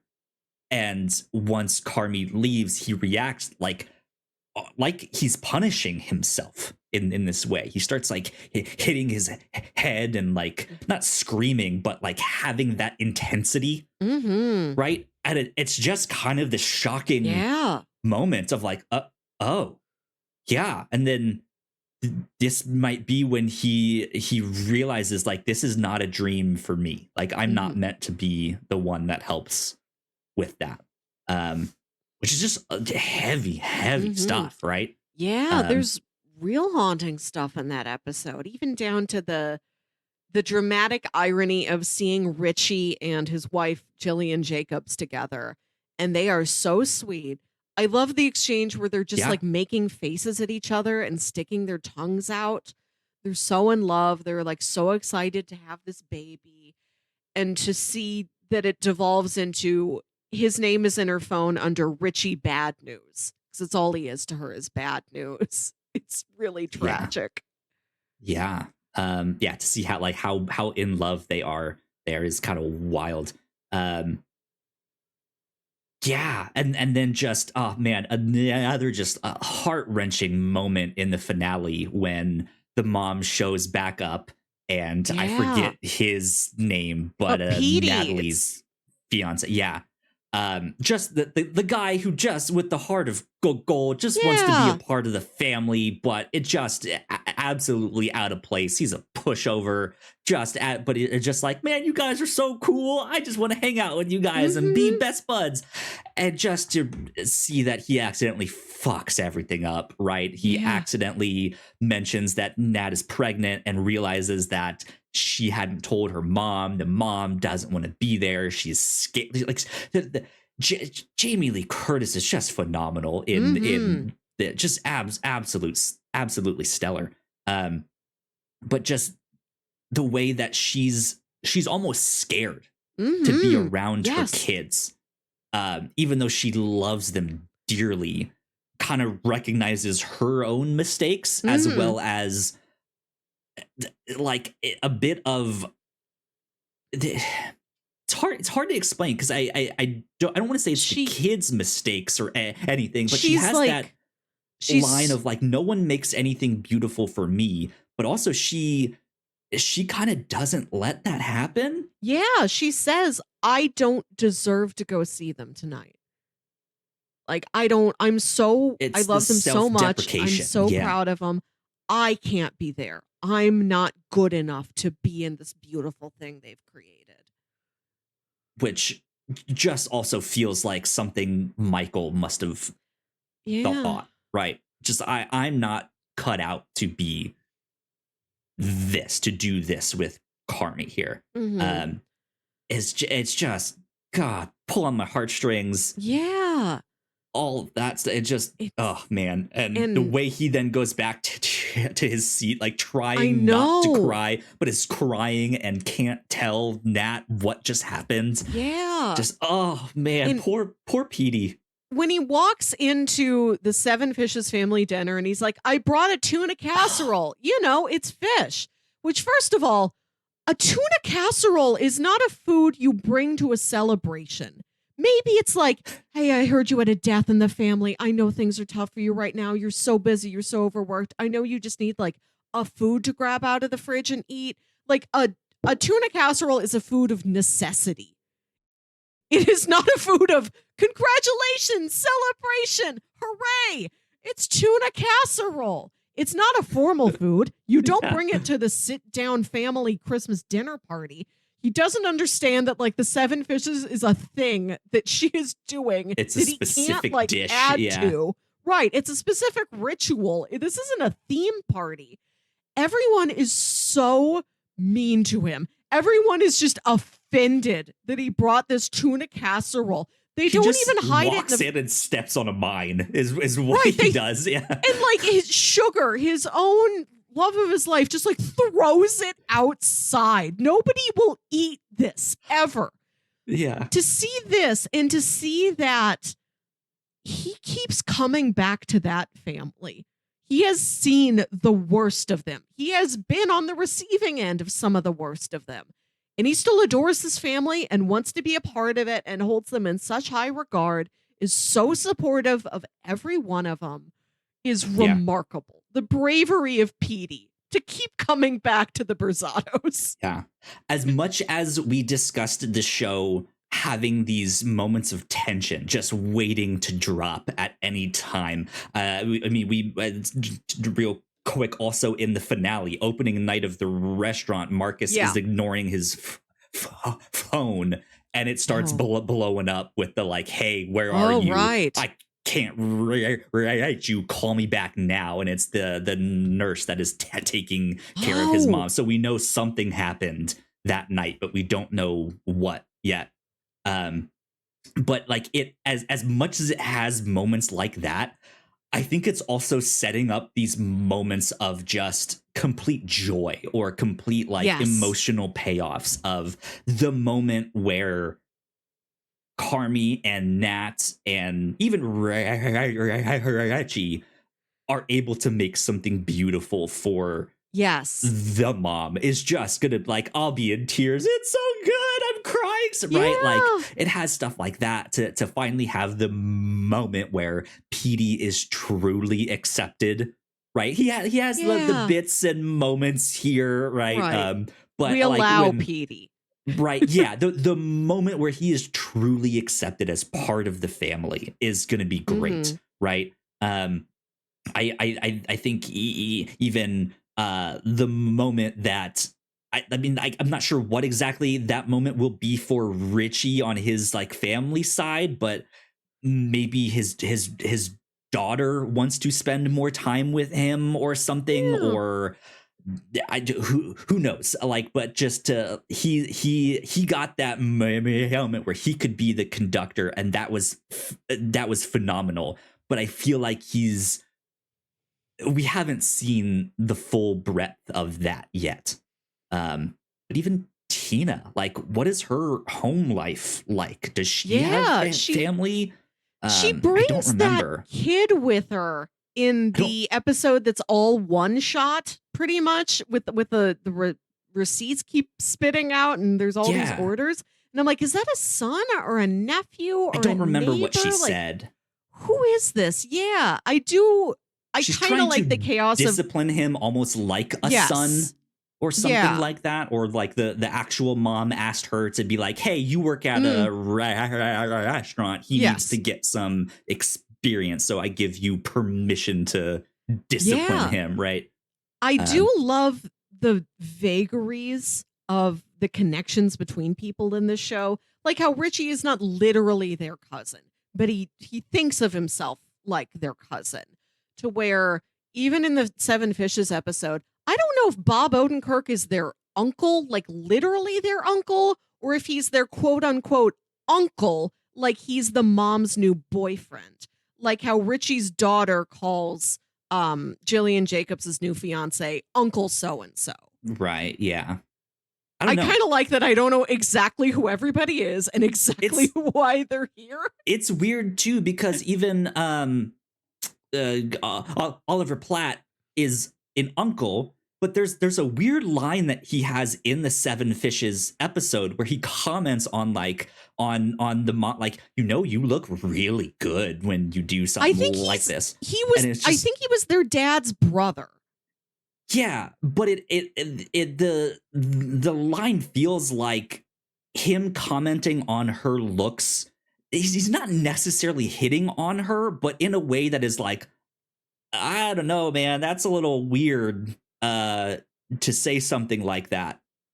But also, like, it's just a real quick line. It moves on. It's not like there's a real spark between them per se. I don't know. The whole family situation is just kind of a mess. How do the facts factor in? Yes, who are they? Right? How many of them are there? God, I don't know, but it feels like the show is also slowly starting to set up these more joyous, emotional moments too that I cannot wait for. Mm-hmm. Seven Fishes has a really interesting turn on the Chekhov's gun where early on, I think the mom is like, oh, well, I'll just go upstairs. If you don't like what I'm doing, I'll just go upstairs and I'll take that gun and I'll blow my brains out. So you think that's where the episode is going. Like the mom hasn't really come up before now. And to me, it wasn't clear if the mom was alive or dead. Or if, like, maybe she had died, but Michael was a more recent death, and that's what everybody's really feeling haunted by. So when there's a gun in the house, but it never appears during the episode, and instead she plows her car through the living room. Just shocking. What a shocker. Yes. Yeah, absolutely. And then that, like, the kind of final scene zooming in on the cannolis with the fork sticking out of them, just as this, like, statue, this monument to what happened, right? Great food destroyed by this, like, fight, right? This yes. Yeah, it's just an incredible show. Absolutely great stuff. So yeah, I cannot wait for more of it. This is gonna be tough for me. I'm going to go through withdrawals after like marathoning seasons 1 and 2. And now I only have to wait like 10 days until season 3. And then what do I do for the next year? Right. Yeah. Who knows? Thankfully they did film these next 2 seasons back to back. So won't take a long time for it to come out at least. But yeah, it's going to be interesting now to see how the problems change now that they have a nicer restaurant. And I liked in the finale where we got these like 2 sides of the restaurant here and how the music would change when they went out to go deal with the customers. Is there going to be some problem with an unruly customer down the road? That could be interesting. What do you do with that? How do you manage their story? Somebody who was a loyal beef eater just came by for the $10 beef sandwich and is now like, what is this gourmet shit? I don't want this. The gangsters who were hanging out on the corner.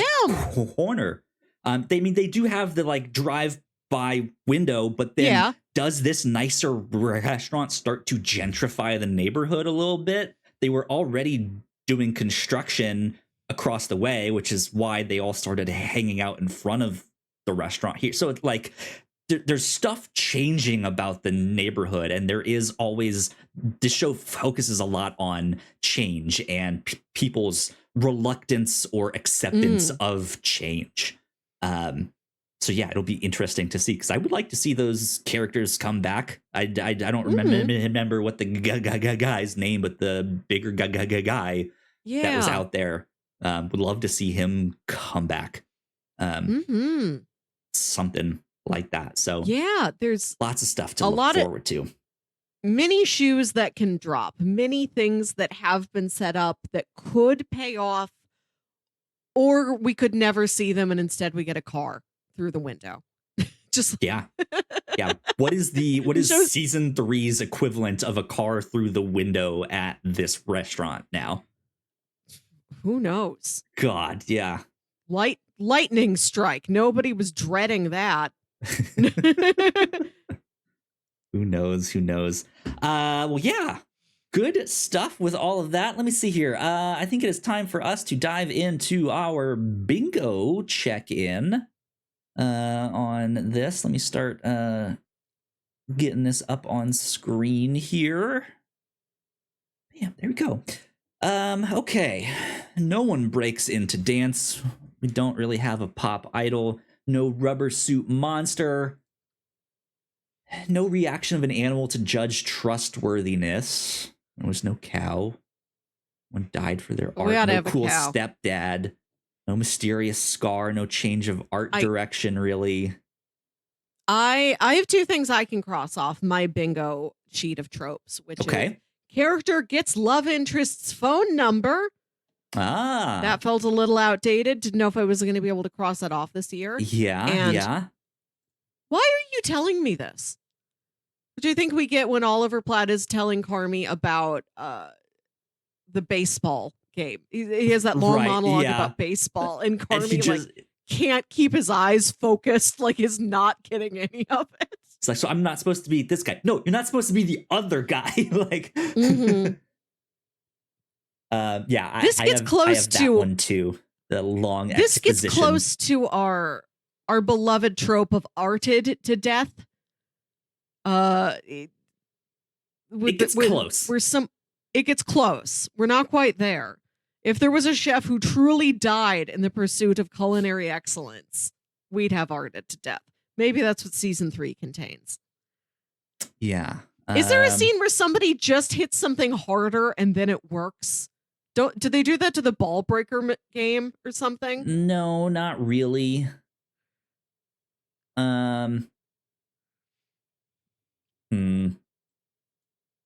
No, I don't think so.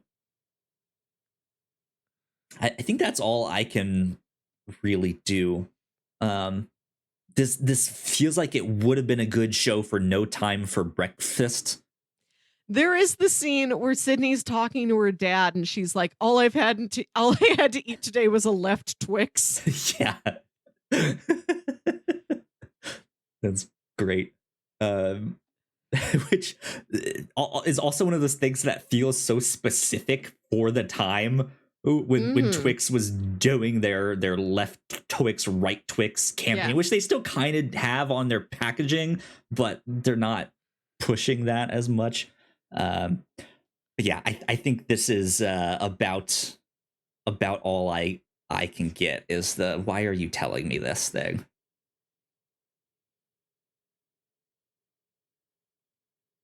Who knows? Maybe in Chicago, that we'll get some kind of pop idol that shows up to the restaurant, some kind of famous celebrity, right? I was surprised that except maybe for a chef or two, we don't have a lot of people playing themselves, but maybe that'll change in season 3. Nicolas Cage comes into the restaurant. I mean, you've no shortage of Chicago legends who could show up there from all sorts of avenues. Yeah. Michael Jordan walks into the restaurant. Good stuff. I have a lot of recommendations. Yes, please hit us with those recommendations, Melissa, for people who enjoy this show. What else might they like? Of course, we already mentioned Uncut Gems. If you like the chaos and the tension of this show, Uncut Gems that's a good one. Is a gem to go watch. If you want more culinary movies or TV, there's a movie that came out year before last called The Menu Kyle, have you seen The Yeah. Menu yet? I have not, but I know what I you're think talking about. this is a movie about this very high-end, extremely exclusive restaurant where Ray Fiennes is this head chef who's has almost a cult-like following of everybody who works at this restaurant. And he has these people in. It's a really like this place only seats like 15 people a night. It is that exclusive. It's on Mhm. like an island. You have to take a boat to get to it. It's isolated. And he starts kind of going mad. And things at this dinner go very, very wrong. Lots of surprises in there. Beautiful looks at the food. A much more satirical and sharp look at the culinary world. Does not have the Yeah. warmth of The Bear. But a movie that I think does have some of the warmth of The Bear is Big Night. This is a movie from the 90s where Stanley Tucci and Tony Shalhoub play these brothers in like the 1950s. I forget where they live. It's somewhere in America, but there are these Italian brothers who have this family Italian restaurant who is really struggling. Where one of the big conflicts is that Tony Shalhoub, who's the chef, wants to make these gourmet, like authentic Italian things. And the people, like the tourists that come through this beach town, like don't want it. They just want like spaghetti. And Stanley Tucci's, he's like the maitre d', he's the waiter, he's the Richie of the situation. And he's like, you really have to serve the people who are here. You have to do what they want. Otherwise, we are going to close. Nobody wants what you are trying to do here. And singer Louis Prima is performing in town that night. And there's a rumor that he wants to go to this restaurant after the show. So the movie Big Night is about this one night where they're like, if we have a celebrity come to our restaurant who could spread the word around and attract other people to us, this could save the family business. We are pulling out all the stops. What is the most extreme thing you've ever wanted to cook? Let's cook it. Yeah. And the movie, not to spoil it, but the movie ends with a long shot of Stanley Tucci making an omelet in real time. That's absolutely thrilling. Amazing. Great stuff. I just happened to look up on Google like movies and shows that are similar to the Bear, and one of the first like here's 10 things to watch if you watch the Bear. The first one was Big Night. Yes, watch on Big that Night. list. Other stuff we've covered on the show in the past. On episode 228, we watched season 1 of an Apple TV Plus show called Servant. Yeah. This is a horror show produced by M. Night Shyamalan and his daughter Ashana Night Shyamalan. She starts directing episodes in later seasons. This is a small family drama. There are real horror elements to it. Google it. It's not for the faint of heart. It's not for everybody. But I bring it up because the husband of this house is a chef. He is a high-end professional chef. He does like a catering and like recipe testing out of the kitchen at the home. And there's beautiful food stuff and also like gruesome food stuff. Like he will make sort of like weird like squid things. Like he really tries stuff. It gets into like the whole spectrum of like what food can be.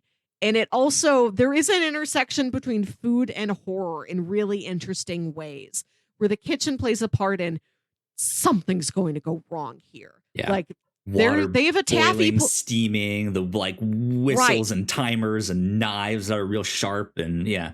You only watched season 1. I finished the whole show. There is an episode in like season 3 where they make excellent use of a taffy pulling hook for horror purposes. Yeah.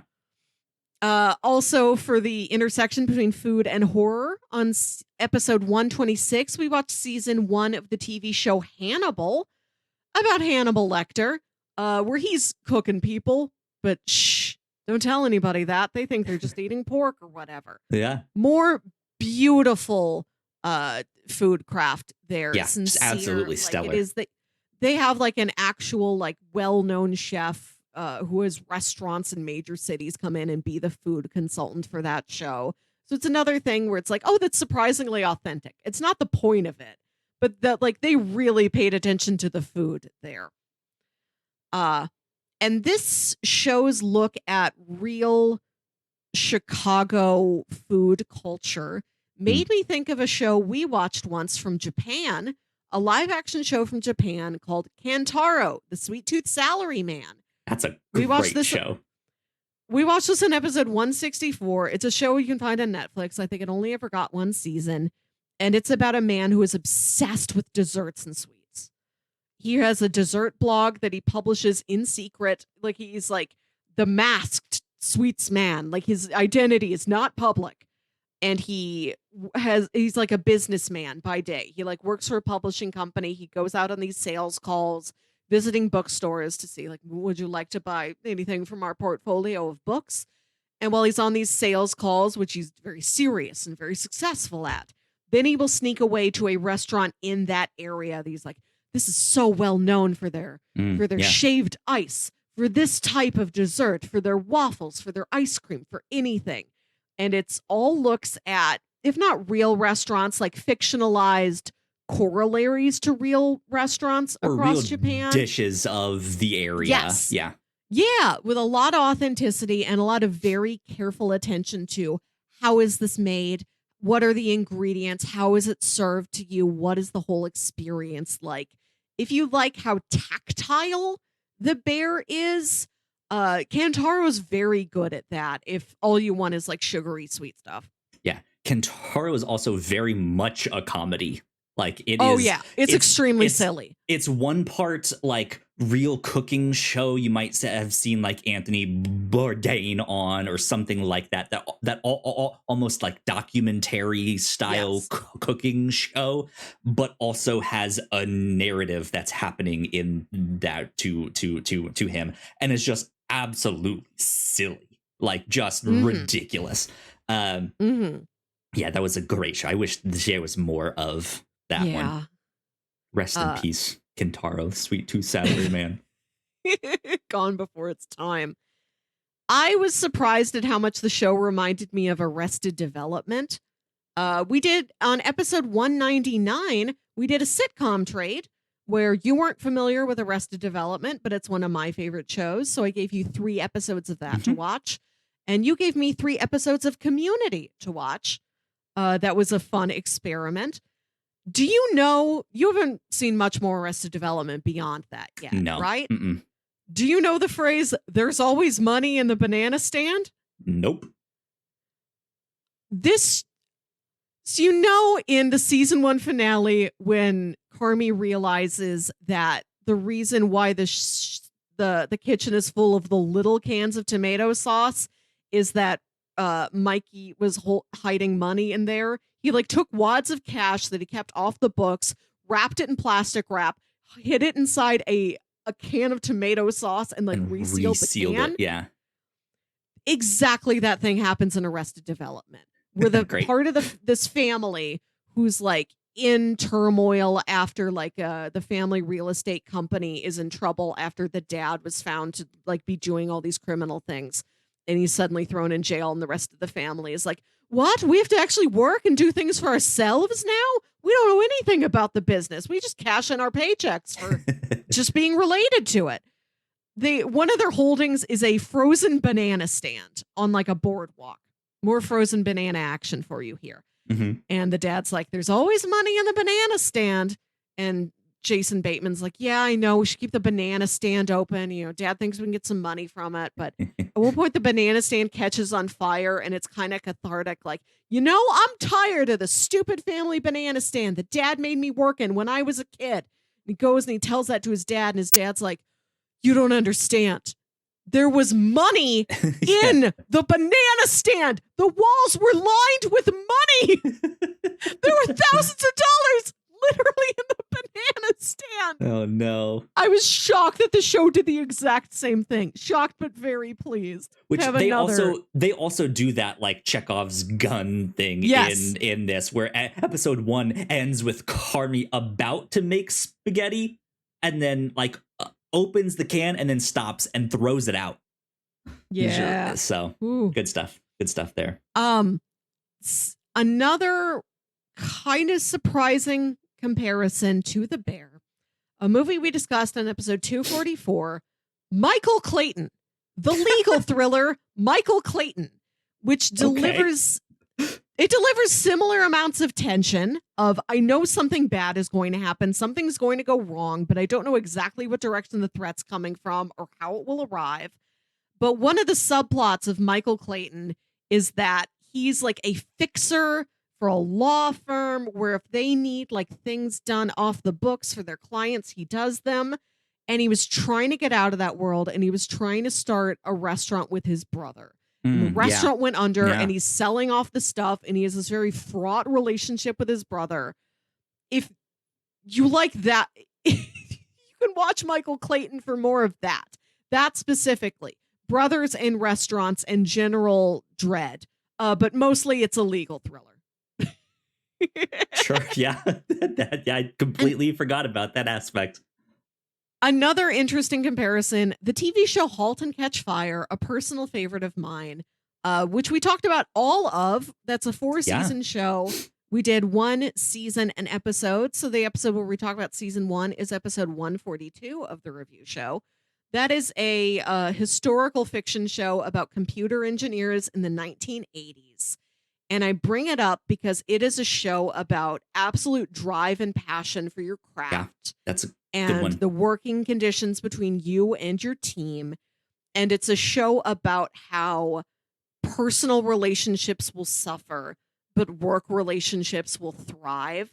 The whole point of the show is, yeah, you have your spouse, but they don't really matter as much as your work spouse. Right.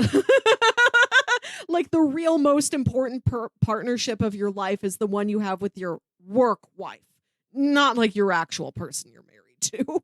Yeah.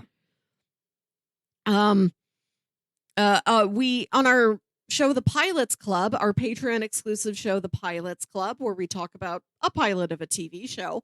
About this time last year, we watched the pilot episode of Cheers. And I remember us talking about those opening credits with like the old drawings of like bar culture in the 1800s. Sure, yeah. And how Cheers seems like it's a simple show about just like the wacky goings on at one bar, but it seems to place itself in this like historical context, like it's carrying on this long tradition. The Bear made me think of that, how it's like we're part of the fabric of an entire city, of an entire culture, and this is just one recent happening in that world. And then finally, there's a movie from last year called Theater Camp. This stars Molly Gordon, who plays Carmi's would-be girlfriend Claire. It is about a theater camp where the founder suddenly goes into a coma after she's watching a play, she's watching a musical, and there's a bunch of bright flashing lights for one musical number, and it gives her a seizure and she goes into a coma, like right before camp's supposed to start. And they're like, oh no, what do we do without our leader? And like her son comes in to run it, and he's this like modern finance bro who like means well, but has no idea what anything actually is. He doesn't know what he's doing. And there's these real, genuine, earnest, almost cringy, like theater kids who are trying to keep it running. Ayo Edebiri is in this as this girl who lies on her resume to get hired. And she has no idea what anything is, genuinely. And she's supposed to teach a class on stage combat. And she's talking to these kids like, what is stage combat?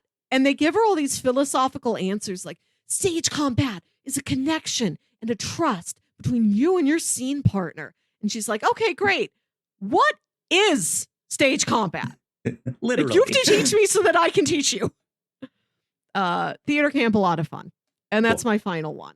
Good stuff. I told you I had a lot of these. There's a lot of dimensions that I felt like I could pull from here. Yes, yeah. Cool. Yeah, I definitely second Halt and Catch Fire. I think that has a great look at, hey, we are working towards this common goal. Like here we have this restaurant, or we have this computer business, and it's the goings on of that business in and out of it, and how their personal lives affect their work lives, and their work lives affect their personal lives, and how they mix or how they don't mix, and all of that stuff. That's a great one. also would like to give a shout out to a show that we covered on episode 120 a long time ago, Midnight Diner. Oh yeah. This is much less hectic than, like, almost the exact opposite. It is like the calming, let's just keep things real serene side of the bear. But it is about this diner in Japan, and this single guy that runs it, and he makes all the food, and he will make you whatever you want as long as he has the ingredients. And it is kind of a look into the customers' lives and why these dishes mean so much to them, the emotional connections they have. It's you know, they eat the dish and take one bite, and they are transported back to when their mom used to do X, Y, and Z and make her that right. It's that stuff, and I think there's a lot of good stuff in that, of just looking at the food that they make and people's connections to the food that they make and they eat. That was a really fascinating show. Also, we covered a manga called The Drops of God, which I thought was an interesting one. If you are a wine fan and you like manga, this is one to check out. This is it's kind of written in the same way that like a sports manga is written. There's a lot of competition here. A famous wine collector passes away, and instead of the collection going to his child, there is this competition that is head up between the child, who has been kind of estranged, and his like successor in the wine industry, who grew up around all of this stuff, knows all of this, and they have to find these wines that he calls the drops of God, and he's not really giving much as to how to find these wines, but using their skills, they have to be like, I think these are what you meant by the drops of God here. And the estranged child is finding out that they are maybe more knowledgeable than they think, even though they're not like a part of wine culture or stuff like that. Their father was secretly training them to recognize smells and tastes and stuff like that. So it's an interesting one. And they turn that into a live action show over on Apple TV Plus. That is loosely inspired by the manga. The show is fantastic in its own right. It is a very different thing from the manga. But yeah, I would say check out either of those. Yeah, I think like it's like 8 one episodes. Self-contained season. Yeah. It is a multilingual show with a lot in Japanese and a lot in French. So it's not a light, easy watch. You really have to have your eyes clocked on the screen, because there's very many. You very rarely get a break from the subtitles. Yeah, but for that show in particular is very much about like the way people connect to food and they don't know it, as well as the ones who like they've been in this. It's their business, it's their life's dream, goal, what have you, and how they can connect to food in either the same or different ways. There. And then of course I always have to give a shout out to Chow Down Champs, which I was just I can't really say it was that great of a manga, right? But just an interesting one, looking at the world of competitive eating. And we read the first handful of volumes for that way back on episode 14. Oh god. And Chow Down Champs. Speaking of competitive eating, there's been some recent news about all the hot dog eating contest stuff that's happening. Hot dog drama. Right, yeah. So it is certainly the time to go check out Chow Down Champs. Kyle, how much did this show make you crave a Chicago hot dog? hot dogs specifically, not really. I would say more pizza, since they have that whole deep dish thing. Yeah. But I would like to go get like an original like beef sandwich. Because I know the restaurant they have in season 1 is supposed to be loosely based on another like real actual place in Chicago. But beyond that, like I don't want to go to Arby's and be like, give me all your beef sandwiches, right? It made me crave most of all looking at Marcus's chocolate cakes. I really want the chocolate cake shake from Portillo's. A thing that is so simple. It is just a milkshake with an entire slice of chocolate cake blended in, but it's something special, and I wish I could have one. My connection to Portillo's is through Greg Miller, who had a dog that he named Portillo's because he loves that restaurant. In fact, you can go to Portillo's out there and find Greg Miller's picture on the wall. And all that stuff. So that's how I know Portillo's. It's good stuff. Yeah. Good stuff indeed. Cool. That's all the recommendations I have for right now. But that means it is time for us to talk about what we are covering next episode. Melissa, get ready for a cage match. Yes, I always am. So every 4th of July episode, we have a new tradition that we started recently. I think this is our 3rd year doing it. Yes. Where we have to watch a movie starring the national treasure himself, Nicolas Cage.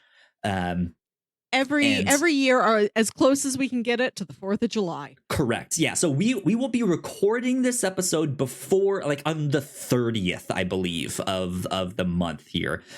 So it will come out like a day or so before, I think, the 4th of July. So kind of perfect timing.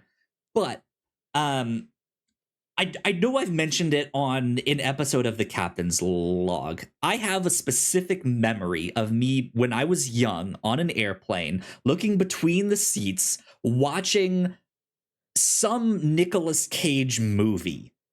And I've never been able to figure out what movie it is.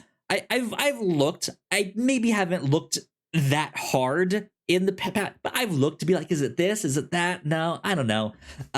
But Melissa, I am throwing a dart at a dart board. I think I found it.